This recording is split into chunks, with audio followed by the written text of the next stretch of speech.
এই মুহূর্তেই আসলে কাবরেরাকে অব্যাহতি দেওয়া উচিত। সিন্ডিকেটের অ্যাকচুয়াল মানুষটাই হচ্ছে, আমি যদি বলতে হয় আমি বলবো হাভিয়ার কাবরেরা। মানে আপনি বলছেন হাভিয়ার কাবরেরা হচ্ছে বাংলাদেশের সিন্ডিকেটের মূল পার্ট? হ্যাঁ। জিকোর সঙ্গে কাবরেরার প্রবলেমটা কি যদি একটু বলতেন? জায়ানকে যে তপু পাস দেয় না এটা সত্য? সে বিভিন্ন পজিশনে ভুলভাল মানুষকে খেলায়। সে বলেছিল যে সরি ফর দ্য উইন, যেহেতু সে জিতে গেছে আমি হয়তো এখানে কোনোভাবে হেরে গেছি। আপনি কোন দেশের বাসিন্দা? মানে কোন দেশি? বাংলাদেশ। বাংলাদেশি টিম জিতছে কোনটা? বাংলাদেশ। কাবরেরার দেশ কোনটা? স্পেন। তাহলে মানে আপনি কিভাবে হারলেন? আমি আসলে বুঝলাম না হিসাবটা। আমার সঙ্গে আছেন আহমেদ শায়েক ভাই। শায়েক ভাইয়ের একটা স্ট্যাটাস বাংলাদেশ ভারতের বিপক্ষে ম্যাচ জেতার পর হাভিয়ার কাবরেরাকে নিয়ে, যে স্ট্যাটাসটা আমি পড়ে আমার কাছে জানা যত নানা কষ্ট লেগেছে। এরপর আমি যখন সোশ্যাল মিডিয়ায় ওই স্ট্যাটাসের সাথে সম্পর্কিত সেই ঘটনার ভিডিওটা আমি দেখি যে হাভিয়ার কাবরেরা আপনার কানে কানে কিছু এসে বলছে, এবং যা বলেছে সেটা তো আগেই লেখা ছিল, এবং তিনি বলেছিলেন যে সরি ফর দ্য উইন। মানে সে বাংলাদেশ ম্যাচ জিতেছে এবং মানে সে বোঝাতে চাচ্ছে যে এই ম্যাচ জয়টা আপনার জন্য সুখকর কিছু না, কিন্তু আপনি একজন বাংলাদেশী। ঘটনাটা আসলে কি, মানে কাবরেরা কেন আসলে আপনার সাথে এমনটা করলো আর কি করেছিল যদি এটা একটু আগে বলতেন, তারপরে কেন করলো সেটা একটু জানতে চাইব। কাবরেরার সাথে আমার আসলে ওরকমভাবে খুব একটা বেশি কথাবার্তা হয় না। তার কারণ হচ্ছে যে কোন একটা কারণে হয়তো সে আমাকে পছন্দ করতো না, তো অনেক এই কারণে হয়তো টিম হোটেলে আর কি আমার যাওয়া নিষেধ ছিল। কারণটা কি জানতে পারি আমরা? এটা অনেকটা ধরতে পারেন যে আসলে অনেক পুরনো গল্প, যদি একটু বলতেন। এখানে আসলে ধরেন যে অস্কার ব্রুজনের সাথে, অস্কার ব্রুজন যখন বসুন্ধরা কিংসে ছিল, তো অস্কার ব্রুজনের সাথে আমার একটা বিভিন্ন বিষয়ে আর কি মতবিরোধ ছিল। তো সেটার সূত্র ধরে এরপরে তো অস্কার, আপনি তখন বসুন্ধরা কিংসের ম্যানেজার ছিলেন? মিডিয়া মার্কেটিং ম্যানেজার ছিলাম। তো সেই সূত্রে অস্কার ব্রুজনের সাথে আমার যে একটা মতবিরোধ ছিল, তো সেটার কারণে এরপরে তো যখন সালাউদ্দিন ভাই আর কি একজন কোচ খুঁজছিল, তখন সেটার কারণেই হচ্ছে অস্কার ব্রুজনের রেফারেন্সই হয়তো হাভিয়ার কাবরেরা এসেছিল, এটা আমরা সবাই জানি আর কি।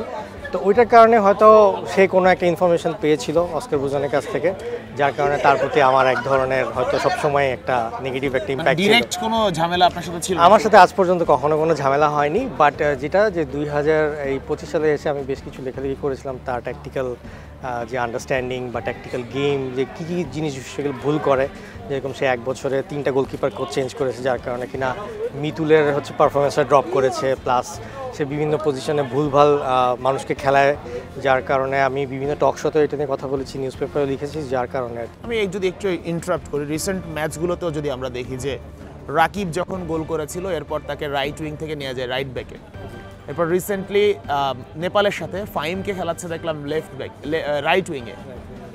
এইগুলা কি মানে খুব চোখে লাগার মতো কিনা? জি অবশ্যই এগুলো চোখে লাগার মতন, কারণ এটাতেই বোঝা যায় যে তার ট্যাকটিক্যাল গেমের আন্ডারস্ট্যান্ডিংটা একটু কম। সে আসলে এই লেভেলের প্লেয়ারদেরকে ম্যানেজ করা বা এইরকম প্রেশারের যে একটা টিম বা পারফরমেন্সটাকে ম্যানেজ করার মতন ক্যাপেবল সে না।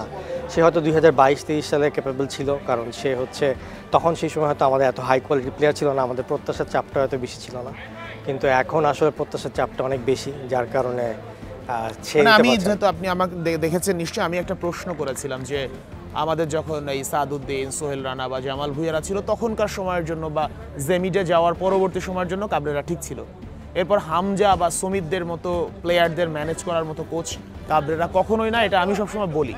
আপনি কি আমার সাথে একমত কিনা? জি আমি আপনার সাথে একমত। বাংলাদেশের পারফরমেন্স এই বছর আপনি যদি দেখেন, শুধুমাত্র ভারতের জেতা ছাড়া কিন্তু আসলে কোনো গুড পারফরমেন্স নাই। সেই তুলনায় আমাদের ক্যালিবার অফ প্লেয়ার্স আর কিন্তু ভেরি হাই। ইভেন আমি বলবো যে এশিয়াতেই এখন এরকম কোয়ালিটি প্লেয়ার হামজা সমিতের মতন প্লেয়ার কিন্তু আপনি পাবেন না। তো ওই সূত্রে আর কি আমার বেশ কিছু technical and tactical point of ভিউগুলো ছিল, যেটা কিনা আসলে সে পার্সোনালি পছন্দ করতো না, যার কারণেই সে আর কি ম্যাচে, আসলে আমি বলতে গেলে আমি প্রত্যেক ম্যাচেরই প্রেস কনফারেন্স, আমি শুধু হংকংয়ের ম্যাচটাই আর কি মাঠে গিয়ে দেখতে পারিনি, এছাড়া গত 1-1.5 বছরে যত খেলা হয়েছে খেলার পরে আমি প্রেস কনফারেন্সে থাকতাম। ও আসলে এর আগেও এরকম একটা কাহিনী করেছিল, সেটা ছিল সে হচ্ছে মালদ্বীপের ম্যাচ গত বছর জেতার পরে রিফাত মাসুদ আর নাভিল খান তাদের একটা রিপোর্ট নিয়ে সে প্রেস কনফারেন্সে এটাকে নিয়ে একটা বেশ একটা আর কি কী বলবো বাকবিতণ্ডা করেছিল তাদের দুজনের সাথে। আর এরপরে সেই আজকে এই ভারতের ম্যাচ এসে জেতার পরে আবার সে এই প্রেস কনফারেন্সে এই জিনিসটা করলো। সো এটা অনেকটা যে জিনিসটা হয় যে সে মানে মানুষের সাথে একটা সাইকোলজিক্যাল একটা ওয়ার খেলে। আচ্ছা, আপনি বলছিলেন যে হাভিয়ার কাবরেরা বিভিন্ন জনের সাথে সাইকোলজিক্যাল ওয়ার খেলে, সাংবাদিকদের সঙ্গে কিংবা যারা বিশ্লেষক তাদের সঙ্গে। উনি তো এত যদি সাইকোলজিক্যাল ওয়ার চালাতে পারে বা খেলতে পারে কারোর সাথে, প্রতিপক্ষের সাথে কেন নয়? মানে প্রতিপক্ষের সঙ্গে তাহলে তো তার এই জ্ঞান বা মেধাটা তো প্রতিপক্ষকে ঘায়েল করার জন্য ভালো অস্ত্র হতে পারতো। হ্যাঁ, কিন্তু তার জ্ঞান মানে ওটা তো 90 মিনিটে আপনাকে খেলাটা খেলতে হবে, ওটা তো আসলে অফ দ্য ফিল্ড খেলার কিছু নাই, ওটা অন দ্য ফিল্ড খেলতে হবে। সো অন দ্য ফিল্ড একটা মানুষের যদি আপনার আন্ডারস্ট্যান্ডিং কম থাকে বা তার যদি কিছু ল্যাকিংস থাকে, তখন সে আসলে অফ দ্য ফিল্ড মানুষদের সাথেই আর কি বেশি খেলার চেষ্টা করে।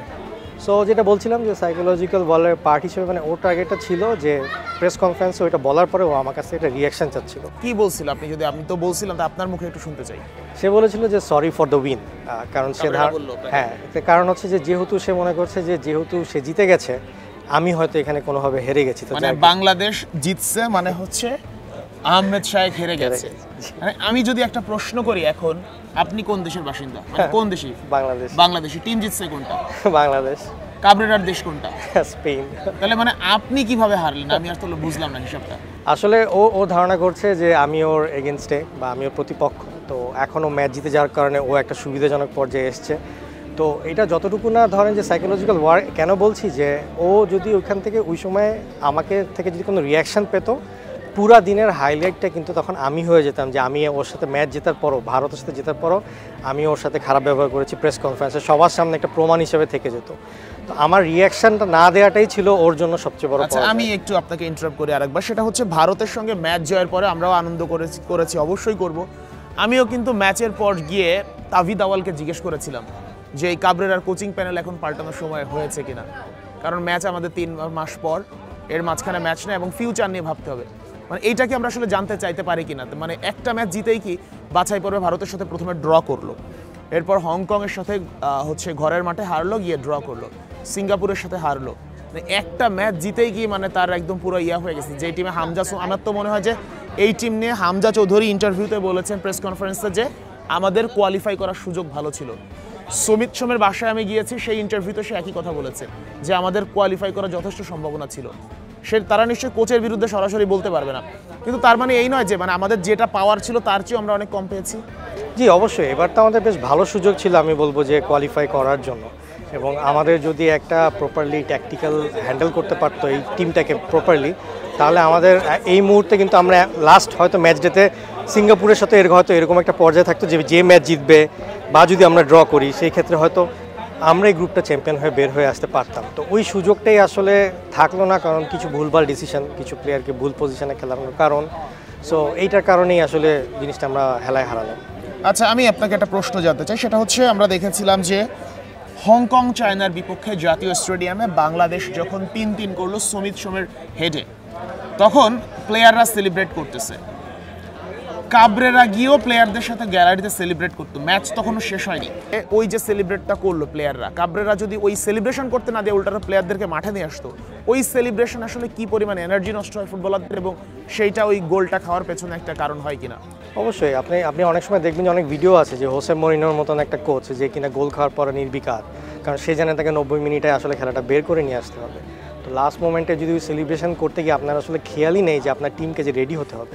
বাই দিস টাইম সিঙ্গাপুর কিন্তু একেবারেই রেডি হয়েছিল, হংকং চায়না কিন্তু পুরোপুরি রেডি হয়েছিল যে ওই মাঠে আবার একটা অ্যাটাক করতে। ইভেন জামাল কিন্তু প্রেস কনফারেন্সেও বলেছে যে টিমের অনেক প্লেয়ার ধরে নিয়েছিল, ম্যাচ শেষ হয়ে গেছে। মানে এখানে তো কাবরেরার উপর আসলে দায় যায়। জি, কারণ কোচের কাজ হচ্ছে যে এরকম হায়ার স্ট্যান্ডার্ডের কোচ হলে সে তখন বুঝতো যে ম্যাচ এখনও শেষ হয়ে যায় না, এবং তার কাছে সেই 3 পয়েন্টটা গুরুত্বপূর্ণ থাকতো। যেই মানুষ একটা পয়েন্ট পাচ্ছে, এটার কারণেই হচ্ছে আপনার একটা পয়েন্ট তখন নিশ্চিত হয়নি, কিন্তু এক ধরনের যখন 3-3 ছিল তখন 1 পয়েন্টের সুযোগ ছিল, যখন 1 পয়েন্ট নিয়ে সে পরিতৃপ্ত ছিল, তার মানে সে তার কাছে রেজাল্টের থেকে বেশি হচ্ছে যে তার চাকরিটা বাঁচানোর ধান্দা যেটা সেটা।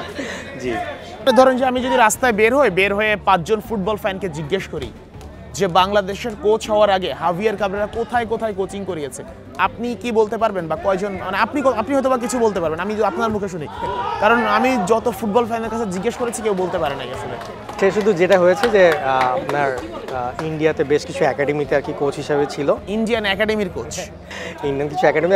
যেটা হয় যে বার্সেলোনার বেশ কিছু বিভিন্ন দেশের ছোটো ছোটো একাডেমি থাকে, তো সেইখানে ইউএসএতে সে একটা একাডেমিতে কোচ হিসেবে ছিল, কিন্তু এই যে প্রফেশনাল লেভেল বা ইন্টারন্যাশনাল লেভেল বা প্রফেশনাল ক্লাব, এই স্টেজে তার কখনোই কোনো কোচিং করানো হয়নি। মানে তার মানে আপনার কাছে কি মনে হচ্ছে না যে কাবরেরা যে এখন বাংলাদেশের কোচিংটা করাচ্ছে, সে তার যে সিভিটা, সেই সিভিতে লিখবে যে আমি হামজা চৌধুরীর কোচ ছিলাম, এটা লাভটা আসলে কার বেশি হচ্ছে, বাংলাদেশের না হাভিয়ার কাবরেরার? যত ম্যাচ হাভিয়ার কাবরেরা বাংলাদেশে থাকবে তার সিভি এখানে পালক যুক্ত হতে থাকবে যে সে একটা ইন্টারন্যাশনাল কোচ। আপনি যদি কোচদের ক্যারিয়ার চিন্তা করেন, তারা যখন একাডেমি কোচ দিয়ে শুরু করে কিন্তু তাদের প্রফেশনাল ক্লাবে যদি কোচ হয় তার একটা স্ট্যান্ডার্ডে যায়। সবচেয়ে হায়ার স্ট্যান্ডার্ড হচ্ছে ইন্টারন্যাশনাল একটা টিমের কোচ, কারণ মাত্র 210টা ইন্টারন্যাশনাল কোচ থাকবে। সো এই 210টার মধ্যে একটা হতে পারা কিন্তু বিশাল ব্যাপার। সো এখানে সে যখন এরপরে অন্য কোনো জায়গায় যাবে, সে দেখাবে যে আমি ইন্টারন্যাশনাল লেভেলে কোচিং করে সেটা তার জন্য একটা বিশাল পাওয়া আমি বলবো। হাভিয়ার কাবরেরার বাংলাদেশের যে আশাটা কোচ হয়ে, কোন চেইনে সে এসেছিল, মানে কোন মাধ্যমে এসেছিল?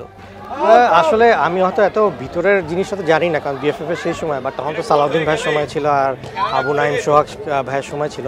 বাট যতটুকু আমি জানি বা যতটুকু আমি বুঝি যে সেটা হচ্ছে যে সেই সময় স্পেন থেকে একটা বড় আপনার ইনভেস্টমেন্টের কথা ছিল যে বাংলাদেশে ফুটবলে ইনভেস্টমেন্ট করবে, এবং সেই হিসাবে সেই স্পেনের ইনভেস্টমেন্টে অনেক সময় থাকে যে আপনি যখন স্পন্সরশিপ করবেন বা হচ্ছে আপনি যখন ইনভেস্টমেন্ট করবেন তখন অনেকগুলো ক্লজ থাকে। তো সেই হিসাবে এরকম হয়তো ছিল যে স্প্যানিশ কোচ থাকতে হবে, এটা আমার একটা অনুমান ভিত্তিক কথা।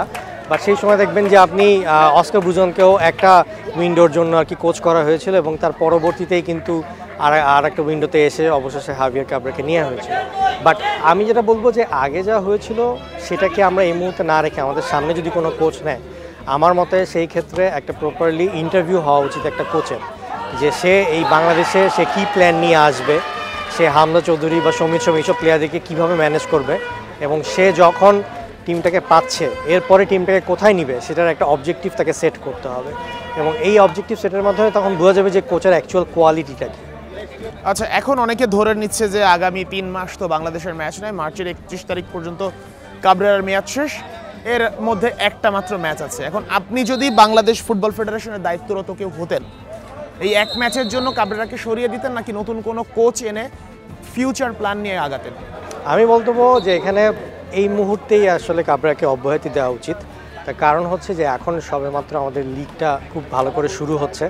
একটা নতুন কোচ এসে সে যেটা করতে সে 6 মাসের একটা পারফরমেন্স পাবে, যেই পারফরমেন্সে সে কিনা প্রত্যেকটা প্লেয়ারকে দেখতে পারবে, জাজ করতে পারবে। এই 6 মাসটা পাওয়ার পরে সে যে মার্চে যে আমাদের অ্যাওয়ে ম্যাচ, এবং মার্চের ম্যাচের কিন্তু ভাগ্য নির্ধারণও কিছু নাই, এটা মূলত একটা নিয়ম রক্ষার ম্যাচ। জিততে পারলে বা ড্র করে আসতে পারলে ভালো, টিমের জন্য ভালো। সেই ক্ষেত্রে তো সেই ক্ষেত্রে যেটা হতো যে নতুন কোচের জন্য এটা একটা স্টার্টিং হিসাবে একটা ভালো একটা ম্যাচ হতো, যে সে কিনা তার ট্যাকটিক্স বা এগুলোকে একটু পরীক্ষা করে দেখতে পারতো, সেও নিজেও টাইম পেত। কারণ আমাদের মেইন টার্গেটটা হওয়া উচিত যে আমাদের নেক্সট ইয়ারে আমরা অ্যাকচুয়ালি কোন জায়গায় যাব বা এরপর আমাদের অবজেক্টিভটা কী। তো সেই হিসাবে যে জিনিসটা উচিত যে এখনই একটা কোচকে নিয়ে আসা উচিত এবং তাকে দেওয়া উচিত যে তুমি পুরো খেলাটা অবজার্ভ করো, এবং সেই অবজার্ভ করার মাধ্যমে একটা নতুন টিম গঠন করো। মানে জিকোর প্রবলেমটা কি হলো কাবরেরার সঙ্গে, মানে কেন তাকে বাদ দেওয়া শুরু করলো কাবরেরা? জিকোর যেটা হলো যে ও হচ্ছে একটা শৃঙ্খলাজনিত কারণে বাইরে ছিল, পরবর্তীতে সে যখন আবার ব্যাক করলো, তো ব্যাক করার পরে হয়তো সে একটা টিভি মাধ্যমে আর কি আসলে ইন্টারভিউ দিয়েছিল যে কোচ আমাকে ডাকে না, আমার সাথে কথা বলে না। তো সেটার পর থেকে আসলে জিকোর সাথে একটা দূরত্ব তৈরি হয় কাবরেরার। আপনি যদি এরকম দূরত্ব দেখেন তাহলে নাবিম দেওয়ার জীবনে কথা বলা যায় যে একবার থেকে বাদ দিল শৃঙ্খলাজনিত, নাম্বার 9-এ খেলতো, একটা স্ট্রাইকারই ছিল। আমরা কিন্তু এখানে স্ট্রাইকারই পাই না, সেখানে একটা স্ট্রাইকারকে আমরা শৃঙ্খলাজনিত কারণে একটা উইন্ডোতে বাদ দিয়েছিলাম, এরপরে সারা জীবনই বাদ দিয়ে দিল, তাকে আর কখনো ডাকলোই না। তো এরকম বেশ কিছু ইগো রিলেটেড ইস্যু আছে হাভিয়ার কাবরেরা, যেটার কারণে সে একবার কোনো প্লেয়ারকে বাদ দিলে সে আর কখনো ডাকে না বা ট্রাই করে দেখে না। তো আমি বলবো যে সেটা কিউবার ক্ষেত্রেও বলা যায়। কিউবা হয়তো এবার চান্স পাচ্ছিল না, কারণ সে বারবার কিউবাকে আর কি বলছিল যে রেডি না, কিন্তু সে যদি এবার ইনজুরি না হতো দুইটা প্লেয়ারের, আই ডোন্ট নো যে কিউবাকে ডাকতো না। আচ্ছা, কিউবার কথায় আমরা একটু যাব, তার আগে জিকোর বিষয়ে আরেকটু জানতে চাই। সেটা হচ্ছে জিকো ধরেন যে মানের ফুটবলার ছিল বা যে মানের গোলকিপার ছিল, ওই টাইমে ধরেন প্রবলেম, ওইখান থেকে জিকোকে কাম ব্যাক করানো সম্ভব ছিল কিনা, কোচ যদি কাবরেরা যদি চাইতো? জি, আপনার প্রফেশনাল ফুটবলে একটা প্লেয়ার পারফরমেন্স ডাউন করবে আবার আপ করবে। এখন ধরেন যে মিতুলের এক সময় আপ ছিল, এখন ডাউন আছে, কিন্তু একটা প্লেয়ার খারাপ করলে যে আপনি তাকে ছুঁড়ে বাইরে ফেলে দিবেন এটা তো কোনো ধরন হতে পারে না। কারণ জিকোর কোয়ালিটি, মিতুলের কোয়ালিটি, এগুলো ন্যাশনাল লেভেলের কোয়ালিটি, এবং জিকো এর আগেও পারফরমেন্স করে দেখিয়েছে যে সে কত টপ লেভেলের কিপার। তো কিছু সময় কিছু প্লেয়াররা মেন্টালি অনেক বেশি ডিস্টার্ব থাকে, ফিজিক্যালি অনেক সময় ফিট থাকে না, তো সেটাকে কেয়ার করার মাধ্যমেই প্লেয়ারগুলোকে আবার ফিরিয়ে আনতে হয়। আপনি যদি দেখেন যে তপু বর্মনের পায়ে কিন্তু বেশ কয়েকটা ইনজুরি ছিল, ACL ইনজুরি ছিল, 7-8 মাসের ইনজুরি, হ্যাঁ, এবং সে একই জায়গায় 2বার ইনজুর্ড হয়েছিল, কিন্তু প্রপার কেয়ারের মাধ্যমে আজকে তপু বর্মন ফেরত আসার পরে কিন্তু ডিফেন্সে সে আমাদের বেশ ভালো সার্ভিস দিচ্ছে। তো আজকে আমরা যদি তাদেরকে প্রপারলি কেয়ার না করতাম, যদি তপু বর্মন না থাকতো, তখন কিন্তু ডিফেন্স আমাদের অনেক বড় ভুগতে হতো। সো একটা ফুটবল ক্যারিয়ারের প্লেয়ারে আপ অ্যান্ড ডাউন আসবে, কিন্তু তাকে প্রপারলি কেয়ার করার মাধ্যমেই তার বেস্ট পারফরমেন্সটা আমাদেরকে বের করে নিয়ে আসতে হবে। আমরা একটু কিউবার কথায় আসতে যাচ্ছি। আসলে কিউবা মিচেলকে মানে আপনি অনেক ম্যাচ দেখেছেন, বসুন্ধরা কিংসের খেলা দেখেছেন, প্র্যাকটিস দেখেছেন। কিউবা মিচেলের বেসিক অ্যানালাইসিসটা একটু আপনার মুখে শুনতে চাই। মানে কিউবা কোন ধাঁচের প্লেয়ার, কেমন প্লেয়ার আসলে, এবং কোয়ালিটি কেমন তার? কিউবা তো এমনিতেও ছিল আর কি বক্স টু বক্স মিডফিল্ডার আপনার সানারল্যান্ডে। তো যেহেতু সে নতুন এসছে, তারা মানিয়ে নিতে একটু সমস্যা হচ্ছে, যার কারণে হয়তো সে ম্যাচ টাইম এখন ওভাবে পাচ্ছে না। কিউবা আসলে basically box to box midfield খেলতো সানারল্যান্ডে, কিন্তু যে জিনিসটা যে বাংলাদেশে আসার পরে ওর আর কি পুরো পরিবেশের সাথে মানায় নিতে একটু সময় লাগছে, but slowly he is catching up. তো কিউবা যখন বল পায়ে পাবে তখন he is a very explosive player. আপনি তার বডি মুভমেন্ট, তার পাস, তার শ্যুট, এগুলো একবারে অনন্য, মানে একবারে ইউনিক টাইপের। সো কিউবা এখন খুবই নতুন বয়স, মানে আপনি ধরেন 19 বছর বয়স মাত্র। সো আমাদেরকে মানে পরিপূর্ণভাবে পরিচর্যা করতে হবে, যাকে আমরা একটা টপ লেভেলের প্লেয়ার বানাতে পারি। তার মধ্যে বেশ কিছু ট্যালেন্ট আছে, এটা আমাদেরকে এখন নার্চার করতে হবে। একটা 19 বছর বয়সে একটা প্লেয়ারের কাছ থেকে এত বেশি এক্সপেক্ট করাটাও আসলে শুরুতে আমরা ওকে প্রেশারে ফেলে দিব। সো এই জন্য আমাদের উচিত তাকে নিয়ে একটু ধৈর্য সহকারে ওয়েট করা। এবং কারণ আপনি জানেন যে আমার যখন বয়স 19 ছিল, তারেক কাজীও বাংলাদেশে এসেছিল, আমরা প্রপারলি ওয়েট করেছি। আজকে তারেক কাজী ন্যাশনাল টিমের একটা অনবদ্য একজন প্লেয়ার। তো সেরকম হিসেবে আমাদের কিউবার জন্য একটু ওয়েট করতে হবে এবং কিউবাকে সময় দিতে হবে এবং প্রপারলি খেলাতে হবে। বাট তার কিছু বেসিক যেহেতু গুড ট্রেটস আছে এবং ফিজিক্যালও সে ভালো, শুটিং ভালো, যেহেতু ন্যাশনাল টিমে আমাদের নাম্বার 9-এর একটা অভাব আছে, আমার মতে মাঝে মাঝে কোনো কোচ চাইলে তাকে নাম্বার 9-এ ট্রাই করতে। বলছেন যে কিউবাকে নাম্বার 9-এ কনভার্ট করা সম্ভব পরিচর্যার মাধ্যমে। প্রসেসিংটা কি হওয়া উচিত?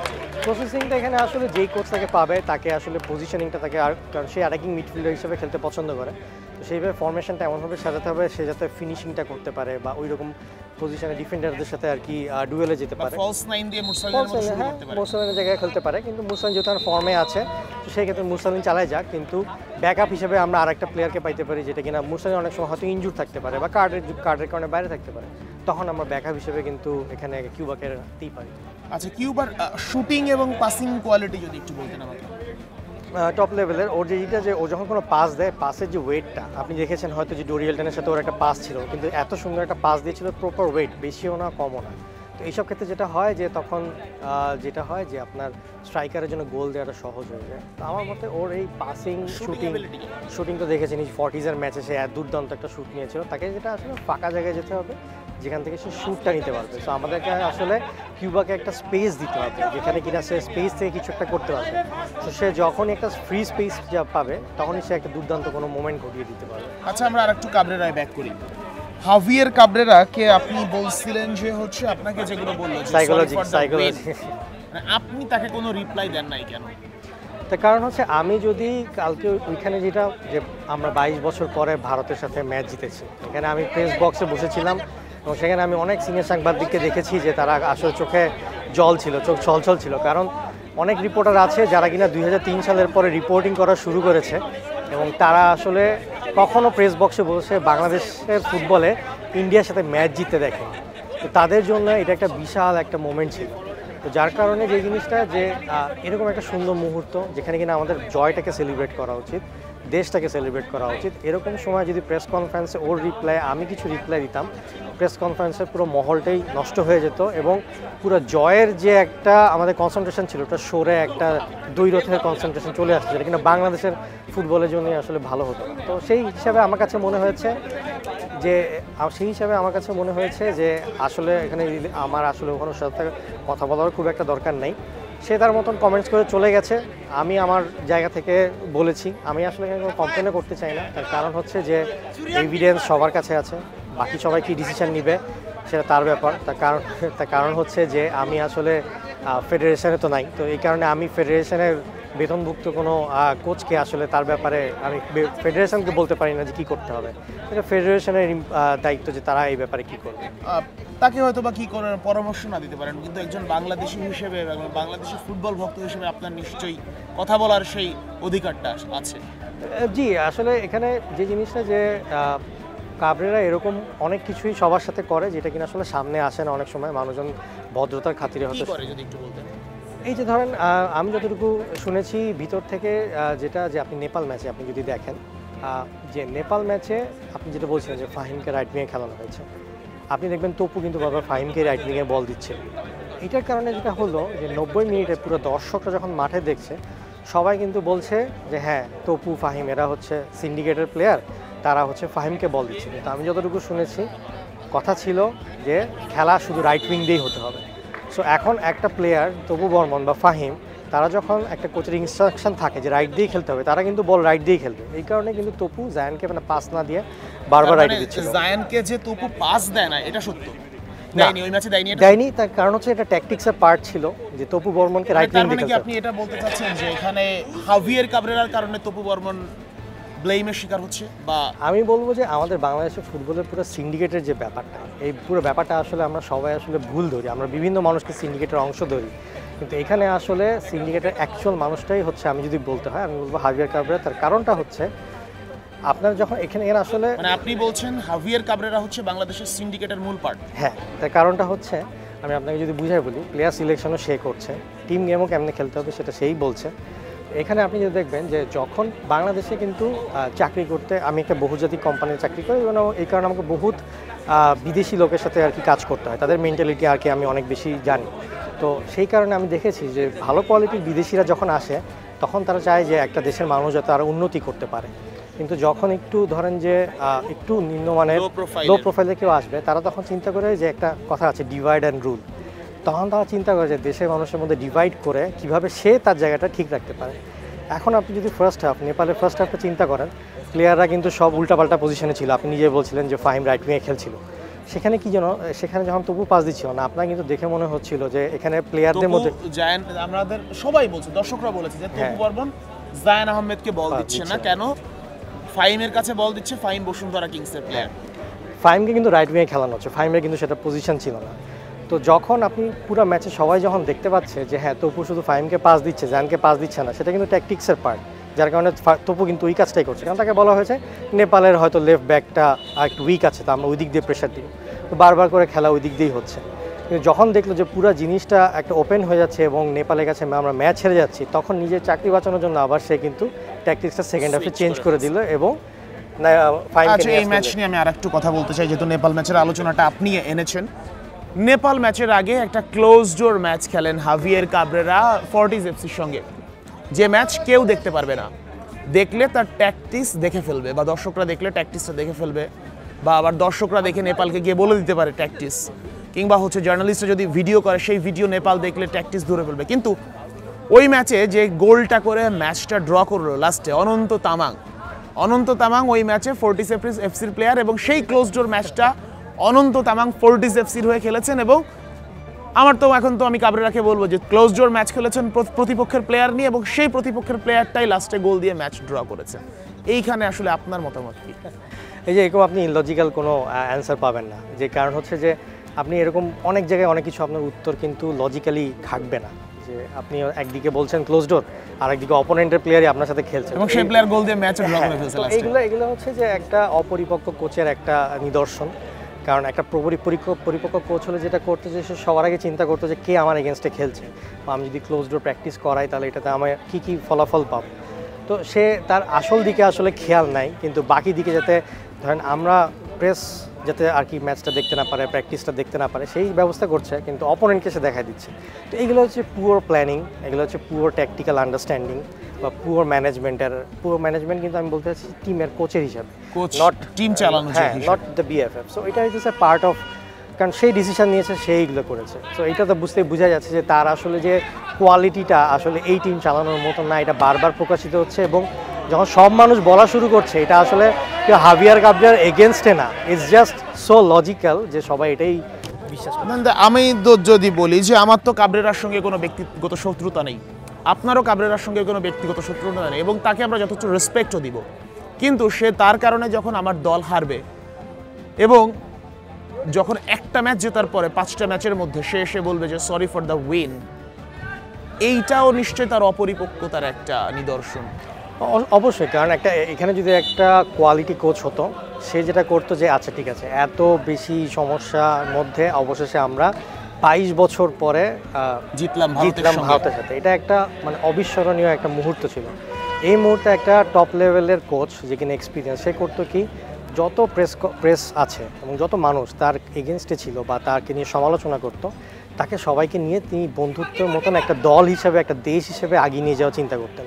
এর মধ্যে বিভাজন শুরু করতেন না। তো আমি যেটা বলছিলাম যে ডিভাইড অ্যান্ড রুল, যেটা কিনা ব্রিটিশরা একসময় করতো। সবচেয়ে মানে ব্যাপার যেটা আপনি প্রথমে স্ট্যাটাস দিয়েছেন, এরপরে সেই ভিডিওটা এসেছে। হ্যাঁ, আমি আসলে যখন স্ট্যাটাসটা দিয়েছি আমি তখন জানতাম না যে ভিডিওটা আসলে, ভিডিও তো নিশ্চয়ই হবে যেহেতু এত ক্যামেরা ওইখানে হামজা চৌধুরী ঢুকছে, বাট আমি জানতাম না যে পুরো মোমেন্টটা যে ক্যাপচার হবে এবং এবং আমি যেটা বলছিলাম যে আমি প্রত্যেকটা ম্যাচেই কিন্তু প্রেস কনফারেন্সে ছিলাম। সে কিন্তু কোনো প্রেস কনফারেন্সে সে আমার সাথে কখনো কথা বলেনি, আমিও তাকে কখনো কোশ্চেন করিনি, কিন্তু আমি যে ওখানে বসে থাকি সে সেটা সবসময় দেখেছে। সো সে আসলে ওয়েট করছিল যে কবে সে একটা ম্যাচ জিতবে এবং ম্যাচ জেতার পরে সে আমাকে বলবে। তো সে মনে করেছে যে এর থেকে মোক্ষম সময়। তাহলে তো কাবরেরার ব্যাপারটা হয়েছে ম্যানচেস্টার ইউনাইটেডের ওই ফ্যানের মতো। ম্যানচেস্টার ইউনাইটেড কবে 5টা ম্যাচ জিতবে, তারপর সে চুল কাটবে। আর হাভিয়ার কাবরেরা অপেক্ষা করেছিলেন কবে বাংলাদেশকে একটা ম্যাচ জেতাতে পারবে না, সেদিন আপনাকে এসে বলবে সরি ফর দ্য উইন। জকশাক ভাই, আর কোনো বিষয় আছে কিনা কাবরেরাকে নিয়ে আপনার কাছে? না, আর কোনো বিষয় আপাতত নেই। তবে আমি বলবো যে এখন যতদিন বাফুফে আর কি হাভিয়ার কাবরেরাকে আসলে দায়িত্বে রাখবে, ততদিন বাফুফে নিজেই বিতর্কিত হওয়া শুরু করবে। তো এবং নিশ্চয়ই প্রশ্ন উঠবে যে কোন স্বার্থে আসলে কাবরেরাকে রাখছে। এখানে আসলে কোশ্চেনটা সবচেয়ে বেশি তখন পুরো বাফুফের উপরে যাবে যে এত কিছুর পরও কেন আসলে হাভিয়ার কাবরেরাকে দায়িত্বে রাখা হচ্ছে। আচ্ছা, আমি আরেকটা প্রশ্ন করি, সাথে এই আলোচনায় যাব। জামাল ভুঁইয়াকে নিয়ে একটু কথা বলতে চাই। নেপাল ম্যাচে জামাল ভুঁইয়ার খেলা আপনি কেমন দেখেছেন? জি, সে ভালো খেলেছিল, কিন্তু আপনি যদি 90 মিনিট কনসিডার করেন তাহলে সেক্ষেত্রে আমার মতে 90 মিনিট আমার দরকার নাই জামাল ভুঁইয়াকে। আচ্ছা, 30 মিনিট, 40 মিনিট, 60 মিনিট। এটা তো আমি একটা টিভিতে আমি ইন্টারভিউতে বলেছিলাম যে জামালের এখনো যে এক্সপিরিয়েন্সের যে ব্রেনটা আছে এটা আমাদেরকে প্রপারলি ইউটিলাইজ করতে হবে। এটার জন্য সবচেয়ে বেস্ট পসিবল হচ্ছে লাস্ট 30 মিনিটস যখন আমরা খেলবো, তখন জামালেরও এনার্জি টপ লেভেলে থাকবে এবং সে আমাদেরকে বেস্ট প্রতিপক্ষ উইক থাকবে তখন। এবং জামালের সেই সময় কর্নার বলেন, সেট পিস বলেন, সেট পিসের জন্য জামাল এখনো বেস্ট। তো সেই ক্ষেত্রে আমাদেরকে, জামালের বয়স এখন 35, অবভিয়াসলি 35 যখন পড়তির দিকে একটা ফুটবলের ক্যারিয়ার, কিন্তু সেই সময় আমরা তার মতন কোয়ালিটি প্লেয়ারকে যত বেস্ট ইউটিলাইজ করতে পারি, এই জিনিসটা আমাদের আসলে মাথায় রাখতে হবে। আর কাবরেরা যে লাস্ট যে কথা বলছিলেন যে বাফুফে আসলে কোন স্বার্থে এখন কাবরেরাকে রাখবে, এইটা আসলে সম্পূর্ণই বাফুফে জানে, কারণ এটা আসলে এতই এখন তাকে দায়িত্বে রাখাটাই আসলে এত ইললজিক্যাল হয়ে যাবে। এটা বাফুফে আসলে বলতে পারবে একমাত্র কী কারণে রাখছে, কারণ otherwise there is no reason why আর কি এখানে কাবরেরার দায়িত্বে থাকা উচিত। শায়েক ভাই, আপনাকে ধন্যবাদ। কথা বলছিলাম আহমেদ শায়েক ভাইয়ের সঙ্গে, যার ফুটবল অ্যানালাইসিস, বিশ্লেষণ কিংবা হচ্ছে ফুটবল নিয়ে কথা বলা আমিও ফলো করি এবং তার ফুটবলের জ্ঞান নিয়ে নিশ্চয়ই মানে বাংলাদেশের প্রেক্ষাপটে অন্তত প্রশ্ন তোলার সুযোগ নেই। সেই জায়গা থেকে তার সঙ্গে কথা বলে আমার কাছেও একই রকমই লেগেছে, মনে হচ্ছে আমি আমার সঙ্গে কথা বলছি। এবং যারা দেখেছি, তো ভারত ম্যাচের পরে আমাদের কাছে মনে হচ্ছে একটা আই ওয়াশ দেওয়ার চেষ্টা হচ্ছে। আই ওয়াশটা কি, যে কাবরেরাকে যদি আমরা ম্যাচ হারিয়ে কিংবা বাজে ম্যাচ, জেতা ম্যাচ ড্র করি, তখন যদি আমরা কোচকে দায় দেই, তাহলে জিতলে কেন কোচকে রাখতে চাইবো না। কিন্তু আমার কথা হচ্ছে এতগুলো ম্যাচের মধ্যে মাত্র একটা ম্যাচ জয়, সেখানেও হামজা চৌধুরীর ওই যে সেভগুলো, ওই যে পারফরমেন্স, ডিফেন্স, মিড, অ্যাটাক এবং শেষ পর্যন্ত সে গোলকিপার মিতুল মার্মা কেউ বাঁচিয়েছেন একটা হেড দিয়ে, এইগুলো না হলে কিংবা সমিত সোমের ওই অনবদ্য যে কোয়ালিটিটা, এইগুলো শো আপ না করতে পারলে আসলে আমাদের ম্যাচ জেতার উপায় আসলেই ছিল না। কারণ আমরা তো চোখ বন্ধ করে বলবো, আমরা কি লেস্টার সিটি হামজাকে যেভাবে ইউজ করতে করে, হাভিয়ার কাবরেরাকে সেভাবে ইউজ করতে পারে, কিংবা সমিত সোমকে ক্যাভালরি এফসি যেভাবে ইউজ করে, নিশ্চয়ই হাভিয়ার কাবরেরা তার 50%ও বের করতে পারে না। আমি বলবো যে আপনি দেখবেন যে নেপাল ম্যাচে অনেক বেশি হাভিয়ার কাবরেরা ট্যাকটিক্স ছিল, এগুলো নিয়ে কথা হচ্ছে। আমার কাছে ইন্ডিয়া ম্যাচটা মনে হয়েছে যে 11 জন প্লেয়ার মাঠে ছিল বা সাবেও যারা নেমেছিল, তারা নিজেরাই একটা দল হয়ে দেশের জন্য। এবং আমরা বারবার করে আরো একটা জিনিস দেখি, সেটা হচ্ছে হামজা চৌধুরী পুরো ডিরেকশনটা দিতে থাকে যে তুমি ওখানে যাও, তুমি ওখানে যাও, তুমি বল দাও। তারপরে অনেকে বল দেয় না, অনেকে দিতে বোঝে না, অনেকে কনফিউজ হয়ে যায় যে কার কথা আসলে শুনবো, কাবরেরার যে ট্যাকটিক্স সেটা শুনবো নাকি হামজার ডিরেকশনটা শুনবো। এই কারণে আসলে প্লেয়াররাও কনফিউজড হয়ে যায়। তো সেইখান থেকে আসলে সময় এসেছে কোচ পরিবর্তনের, এবং সেই সময় শায়েক ভাই যেটা বলছিলেন যে আসলে ফিউচার নিয়ে চিন্তা করে এবং হামজা চৌধুরী, সমিত সোমদের সাথে কথা বলে কোন প্রোফাইলের কোচ আমাদের দরকার, কোন ধরনের কোচ আমাদের দরকার, সেই ধরনের কোচ নিয়োগ দিয়ে ফিউচার প্ল্যান নিয়ে আগালেই হয়তো বা বাংলাদেশের ফুটবল এগিয়ে যাবে। নিশ্চয়ই আমরা আরও বিভিন্ন বিষয়ে আলাপ করব। Sheikh Ashik, star news, Dhaka.